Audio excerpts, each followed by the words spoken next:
at you with yet another DJs BrewTube beer review. That's right, another one.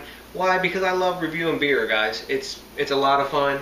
I like going back and forth with you on comments, and you know what? It's a hobby. We all guys got to have a hobby, got to have a habit maybe, but I wonder if this is a hobby or a habit. We're not going to ponder that today. Why? Because we're going to ponder Flying Dog Brewery out of Frederick, Maryland, and their Road Dog Porter. Why am I doing Road Dog Porter? Well, it's one of their beers, and I'm going local, of course, because it's a Maryland beer. But why am I doing this one? Why is it important? Road Dog Porter is the beer that was the reason they moved from Colorado to Maryland. It's the one that started all the controversy. Why? Because the artwork here on the bottle, and it says good beer, no shit. There was court cases went over it. The ACLU, or American Civil Liberties Union, got on the case, and they won the case. But they got so fed up with Colorado, they still do have a brew pub there, or pub at least anyway. They moved to Maryland, and they're in Frederick now. Now they're local, and you know I'm bound with drinking some local beer.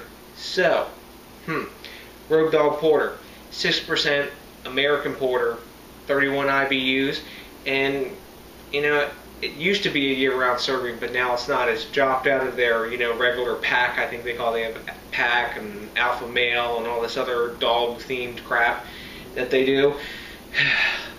And right now it's not a year-round serving. I happen to have one doing some fridge cleaning, so let's see what it's got. We're going to put it in our Nonic pint glass tonight. You can use a regular pint glass if you want also, but I like my Nonic pint. My Sam Smith glass is one of my favorite ones. So let's see if the beer popper is going to work today for us, and we'll get this in the glass. We'll see a little appearance, get some smell, taste, and final chugs. Oh, off in one pop. Lots of smoke coming off the top of this one. Flying Dog cap's not too bad, and with these beer poppers, no dents, perfect cap for saving if you want. Let's get this one in the glass. Smells not too bad. Now I'm going to definitely let this one warm up because it's a porter. Maybe we'll get some good head on this guy. There we go, yeah. Okay, I'm looking here. There's no date on the bottle. It's Flying Dog beer, so they put this hieroglyphic like garbage on the back of their bottles all the time. We don't like that, Flying Dog. Craft beer drinkers want real dates on their beers. We want to know if it's fresh, especially if it's only a 6% ABV beer and you don't sell that. How about stepping up to the plate and putting a date on the bottle? I know you do with some of your big beers, like a year at least, so how about stepping on the plate? If you're inkjetting this hieroglyphic code on the back of it, you can put a real date too, because that code sucks. Anyway, get off my soapbox about that. Boom, 3-finger head. It's slightly off-white, just I'd say cream colored. It's not that deep khaki like you get from a lot of porters. Like I got off the Baltica 6, I got off of who was the other one? Founders Porter, and some other ones I've done. Not that dark of a head on this one. Settling down here, it's still solid 3 fingers. Pretty tight bubbles, a little bit soapy at the top. Some glass lacing, and I don't really see any alcohol legs, but I don't expect that much off a 6% beer. So let's get a nose on this one and see what we got going on here, guys. So some coffee, kind of faint, toffee, bready sweetness. Yeah, it's not a bad smelling beer, but it's not real big. I get a little bit of coffee in the background too, and maybe some chocolate, but not that much. The nose on this beer is real faint.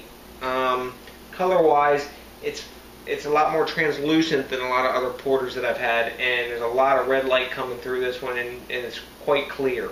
So the other porters that I really dug, like the Founders Porter and I really think my favorite, which is Baltica 6, and it's so darn cheap, is almost pitch black. You can't see anything through those beers. So let's get a taste on this and judge this one and stop flapping my gums about beers of memory.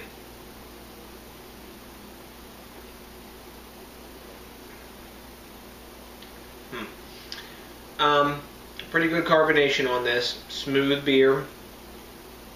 There's a faint coffee aftertaste. A little bit of toffee I detect, and some dark chocolate. It's a pretty easy drinking beer, and it's a little thinner than I like porters. And the aftertaste is bitterness from the dark roasted malt. I'm going to let this one warm up because it's a bit cold right now. It feels about like 45, 46 degrees in my mouth, and I'm going to let this warm up into the 50s. It does have nice glass lacing though, I can say it for that. This is the right glass for it though, so we're going to let this one warm up. I'm going to sip on it, chill out a little bit, and I'll come back for the rest of the review, guys. See you in a minute. Hey there guys, I'm back. As you can see, I've drank this down pretty much all the way, and I'm going to give this probably, I guess, I'm going to give this one the meh. Why? This is an old school porter that doesn't have the big flavors that we're accustomed to nowadays. I mean, Founders Porter blows this away, Baltica 6 blows it away, DC Brow Porter blows this one away, and man, I'm really disappointed because there's a lot of nostalgia for me behind this beer. It's the reason they came here to Maryland, and it's got a cool story behind it, a cool label, but you know what? Drinking beer and tasting the beer isn't about the label and the story and the bottle. Yeah, that helps a little bit and makes you happy, and it's a nice story to think about, but this beer is like that old school sort of first wave of craft beer brewers when, you know, the flavors weren't huge, but they were so new that they were big back then. And I guess the problem is that today a lot of us craft beer drinkers have drank so many phenomenal beers, like, you know, they've taken that American porter style to the maximum. I mean, you taste the flavors in there and you're just like, damn, this is an awesome beer. And this one, I'm saying this is a meh beer. So, what do we think about this one? Well, Rate Beer gives it a 62, and Beer Advocate's giving it 80. I'm going to lean to more towards that Rate Beer grade, and I'm going to give it a 75, like a C. It's not a phenomenal beer. I won't seek it out again. And as porters go, you know, guys, I love porters. I've been preaching that for a long time. Porters are one of my favorite styles, and this one's a real disappointing porter. I don't think on tap even that it would be any better than this. It is what it is, and that's probably why they've taken it out of the rotation, because, you know, one of their biggest sellers is their Gonzo Porter that's in their Alpha Pack.